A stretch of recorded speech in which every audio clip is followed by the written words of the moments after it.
বর্ষার দিনে গ্রামের বাড়িতে চলে আসছি। তো গুড়ি গুড়ি বৃষ্টি হচ্ছে এখন বর্তমানে, আর অনেক বৃষ্টি হয়েছে। আর বৃষ্টির মধ্যে আমরা একটা মজার জিনিস পাইছি। হুমায়ুন দেখি কইটা এই যে গাড়ি দেখেন কত বড় একটা রাস্তায় কই পাইছি। তো ভাবলাম যে আপনাদের সঙ্গে একটু শেয়ার করি। দেখেন কি বড় কই মাছ আজকে বাসায় যাবে, যাই খালি রান্না করে খাবে। হ্যাঁ, তো ভাবলাম যে আপনাদের সঙ্গে একটু শেয়ার না করলে হয়। হুমায়ুন ধরো। তো এই যে বাড়িতে হুট করে চলে আসলাম।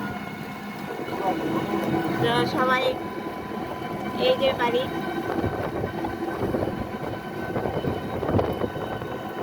বাড়িতে চলে আসছি বন্ধুরা। এই 2 মিনিট পর বাসায় ঢুকবো। তো সবাই ভালো থাকে। আর বাড়িতে কি করছি অবশ্যই আপনাদেরকে দেখাবো, জানাবো। তো সবাই ভালো থাকেন, দোয়া